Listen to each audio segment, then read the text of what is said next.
Okay. Hello guys. Right.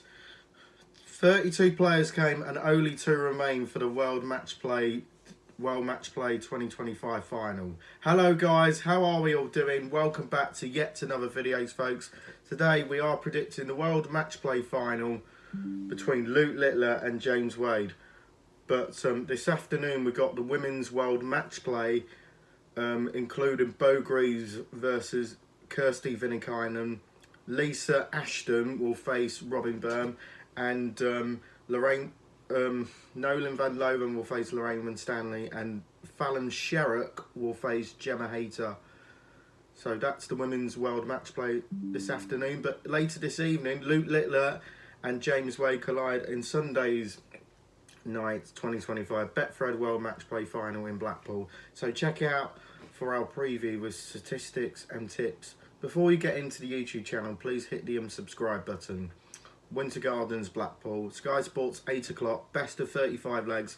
Must be won by 2 clear legs with up to a maximum of 5 additional legs being played before the 6th divisional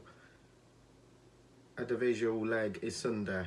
So Luke Littler is bidding to become just the 5th player in history to complete the Triple Crown of the PC Darts by adding the World Matchplay crown to the World Championships and the Premier League titles. And he's previously won his explosive career, and by doing it, he would also be the youngest ever Winter Gardens champion by 6 years, breaking the record that James Wade currently holds when lifting the trophy aged 24 back in 2007.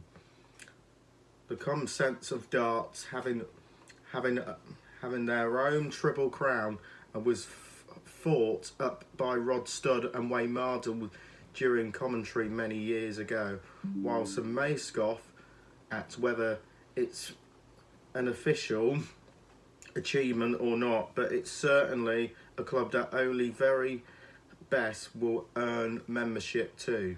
And that said, the bouncers on the door is this club won't be letting James Wade is due to his lack of a world title. Currently only Phil Taylor, Michael Van Gerwen, Gary Anson, Luke Humphries are on the list, but the latter only joined as recently as May when defeating Littler in the Premier League final. Wade, who this week proclaimed himself as one of the greatest darts players ever to walk the planet, which is true to be fair, is remarkably appearing in his 7th World Matchplay final, 19 years after his last, having finished runner-up to Phil Taylor on debut way back in 2006. James Wade reaches the World Matchplay final on debut, and then now, James Wade reaches his 7th World Matchplay final. This level is longevity is astounding.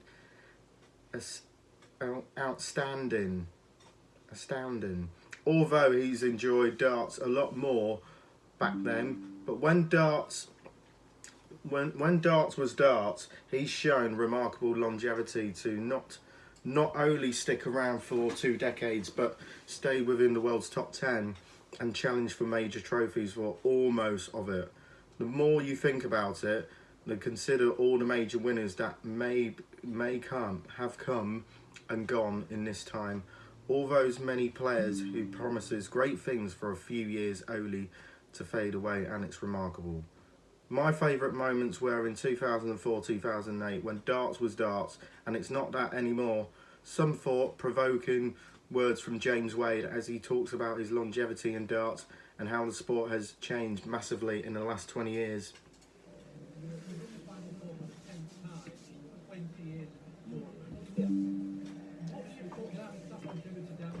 Let's hear from...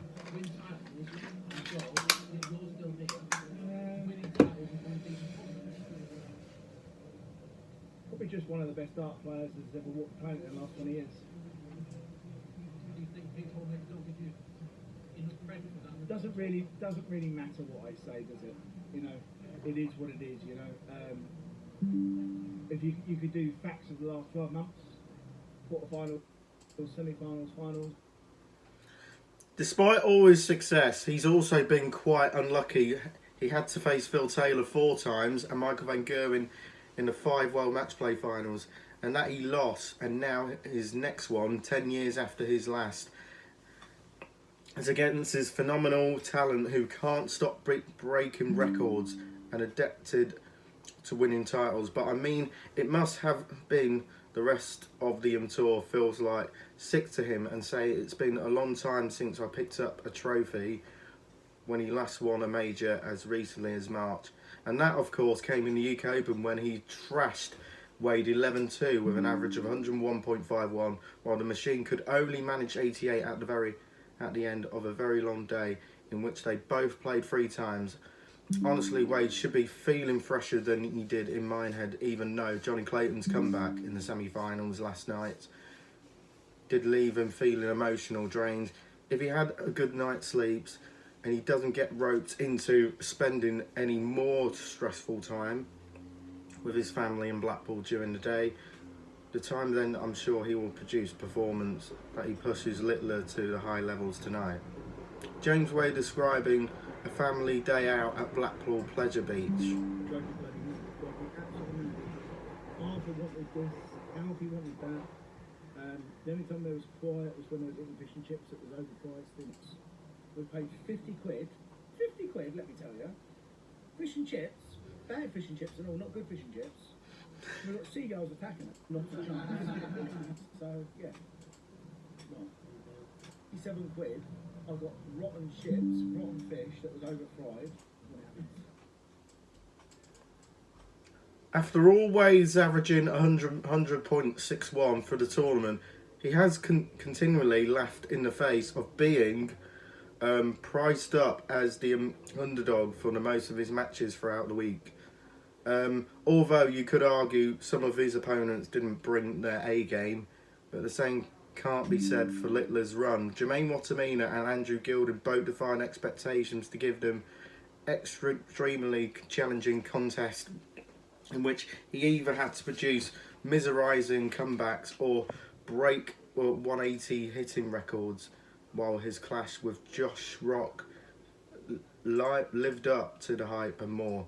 Winning the most perfect legs when 6-1 down not only gave us the standalone moment of the ages, but he used to launch a stirring comeback which you saw him run out a 17-14 victory with an average of 107.5. Unbelievable. This is shades over. Coming back and doing that shows no panic, no nothing. Josh Rock is easily up to the task here. Unbelievable. And Littler, well, and Josh now starting to crack. 180, 180, 180, 180, 141, Littler. Luke Littler wins the most perfect of perfect legs. Oh, this is getting ridiculous. Oh, come on now. Yeah!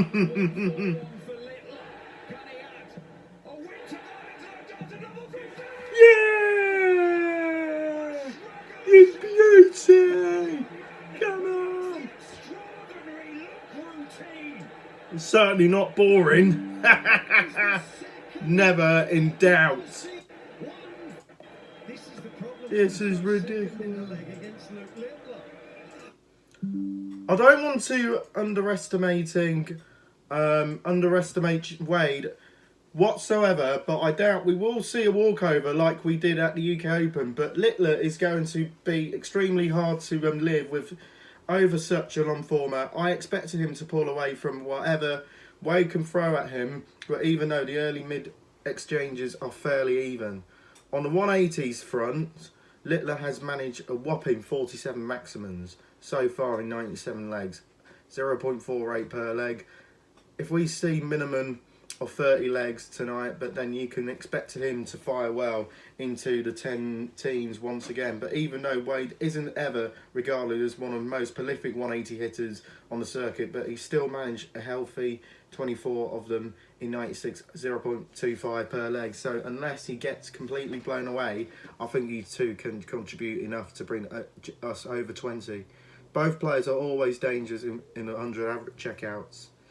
I'm going to throw at least 4 of those into my B, which includes a Littler to win on the handicap minus 4.5 legs. I'm going for Littler to become world match play champion and to win the triple crown to win. And I think Littler will have too much for Wade. I'm going for him to win 18-12. That's my predictions then for the World Match Play final. Leave on your comments below and we'll see you in the next one. Abigail Davis, Laura Turner and and Glenn Durrance are on the studio. But they're doing the afternoon session. But leave on your comments below, guys. To bring the numbers. You know, 50, whatever this is here. You know. We'll see you in the next one. Have a busy day and peace out. Bye.